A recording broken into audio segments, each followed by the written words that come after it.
Hello everyone, आज है 13 मार्च और आज इस वीडियो में हम बात करेंगे पेटीएम के बारे में। 775 रुपये का शेयर है और जब से इसका आईपीओ आया है ये शेयर लगातार टूट रहा है और अपने आईपीओ की एग्जिस्टिंग प्राइस से तकरीबन तकरीबन 60 से 65% तक की भयंकर गिरावट ये दिखा चुका है।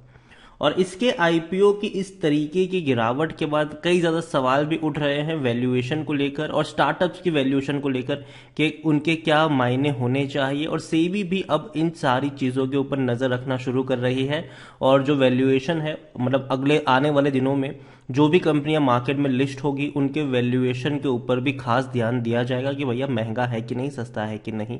तो उन सारी चीज़ों के बारे में भी देखा जाएगा। लेकिन अभी बात करेंगे पेटीएम की कि इतनी भयंकर गिरावट तो देखने को मिल ही चुकी है, तो क्या 775 रुपए के आसपास खरीदारी के यहाँ पर मौके है कि नहीं।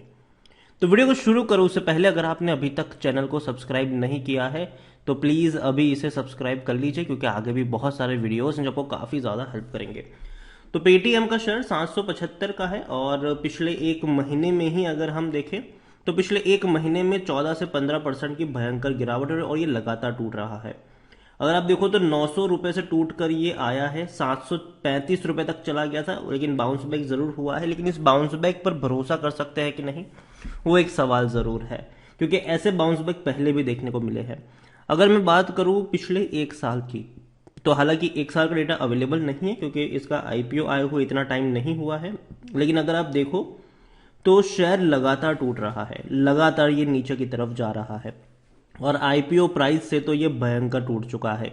इवन जब इसका आईपीओ खुला था तो वो नेगेटिव में ही खुला था इसका आईपीओ।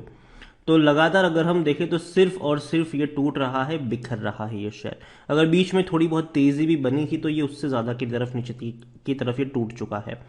तो ये प्रॉब्लम पेटीएम को लेकर जरूर है, इनके वैल्यूएशन को लेकर जरूर है। और अगर हम बात करें पेटीएम के वॉल्यूम्स की तो 9 लाख के आसपास इसके शेयर ट्रेड हो रहे हैं डेली। और पेटीएम में अगर हम देखें तो यहाँ पर शेयर होल्डिंग के बारे में हम बात करें उससे पहले अगर हम पेटीएम के अभी तक डिविडेंड की चर्चा करें तो अभी तक डिविडेंड पे नहीं किया है, अभी तक जब से इसका आईपीओ आया तब से लेकर अब तक। और पेटीएम में देखा जाए तो 55% लोग according to Moneycontrol user बेचने की सलाह दे रहे हैं, जबकि 36% लोग खरीदने की और 9% लोग यहां पर होल्ड करने की आपको नसीहत देते हुए नजर आ रहे हैं।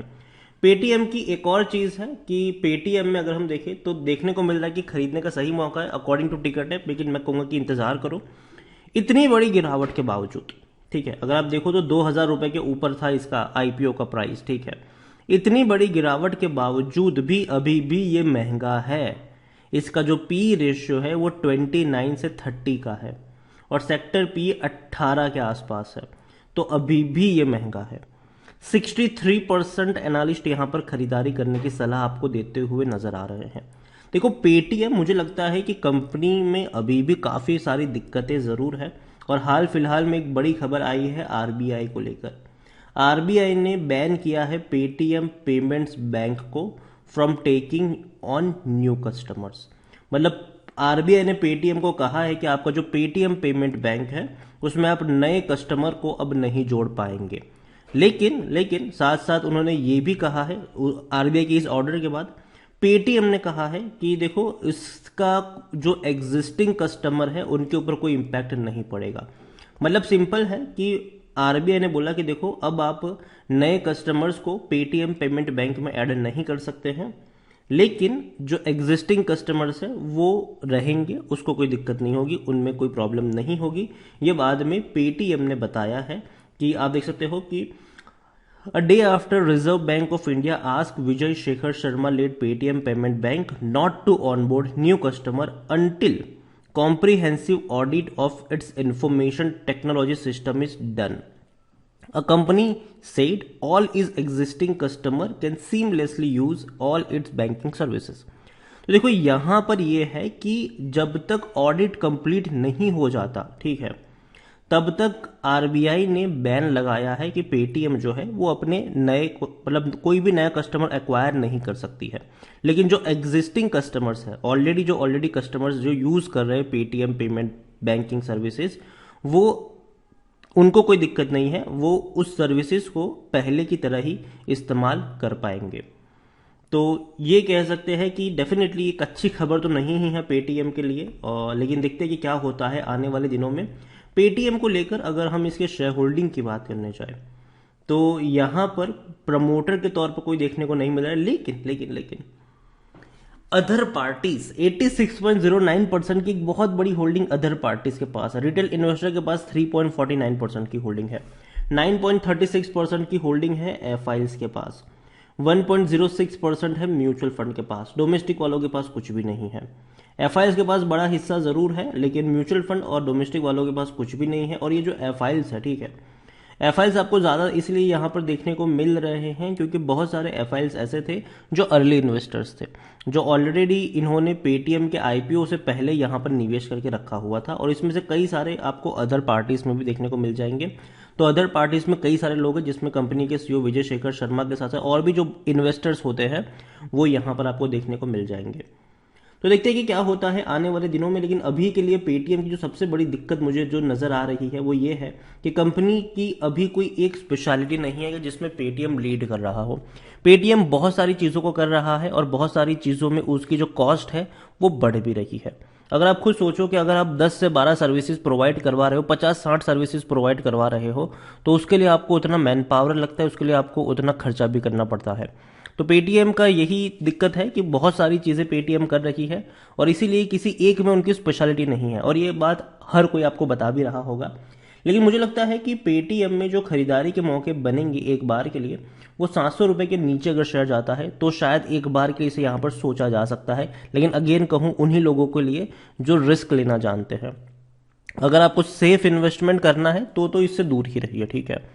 लेकिन अगर आपको रिस्क लेना है, आपको आपकी रिस्क लेने की कैपेसिटी है, तो डेफिनेटली आप पेटीएम की तरफ जा सकते हो। लेकिन कब? जब ये 700 रुपये के नीचे आपको मिल रहा हो तब। पेटीएम की अभी भी अगर देखें तो पेटीएम अभी भी लॉस में है और अभी भी कंपनी प्रॉफिट में नहीं आ रही है और इनको प्रॉफिट में आने में अभी और लंबा इंतज़ार करना पड़ सकता है। और डेफिनेटली इसका जो आईपीओ प्राइस था वही सबसे बड़ी यहाँ पर दिक्कत थी कि बहुत ही हाई वैल्यूएशन के ऊपर इसकी लिस्टिंग की गई थी और यही वजह है कि इन्वेस्टर्स को बहुत भारी नुकसान यहाँ पर झेलना पड़ा। और डेफिनेटली सेबी ने भी इस चीज़ को ध्यान में रखा है और कई सारी खबर भी यहाँ पर देखने को मिल रही है कि आईपीओ किस वैल्यूएशन पर लिस्ट हो रहा है, उसकी भी जांच की जाएगी। तो देखते हैं क्या होता है आने वाले दिनों में। लेकिन अभी के लिए पेटीएम, अगर आप मेरे चैनल को रेगुलर फॉलो करते हो तो मैं शुरुआत से कह रहा हूं कि मैं पेटीएम में पैसा नहीं डालूंगा। और अब मुझे लगता है कि अगर 700 रुपये के नीचे ये शेयर जाता है तो उन लोगों के लिए जो रिस्क लेना जानते हैं वो थोड़ी सी, अगेन कह रहा हूँ, थोड़ी सी होल्ड क्वांटिटी खरीद सकते हैं। लेकिन बहुत कम और मिनिमम इन्वेस्टमेंट के साथ जाइएगा, क्योंकि देखो मार्केट अगर नीचे जाएगा तो बहुत सारी अच्छी अच्छी कंपनीज हैं जो सस्ती कीमत पर अवेलेबल है, तो वहां पर मौके ढूंढिएगा। पेटीएम में एक हल्का सा निवेश अगर आप चाहे तो तब जब ये 700 रुपये के नीचे जा रहा हो तब आप कर सकते हैं। और अगेन ये जो खराब खबर आई है पेटीएम पेमेंट्स बैंक को लेकर, ये भी अगर आपको मंडे मार्केट में पेटीएम के शेयर में गिरावट अगर देखने को मिले तो हैरानी नहीं होनी चाहिए। वीडियो को यहीं पे एंड करूंगा। पसंद आया हो तो लाइक करें, शेयर करें। चैनल पर अगर आप पहली बार आए तो प्लीज़ सब्सक्राइब करें और पेटीएम के बारे में आप क्या सोचते हैं वो भी आप मुझे कमेंट में लिखकर बता सकते हैं। Thank you.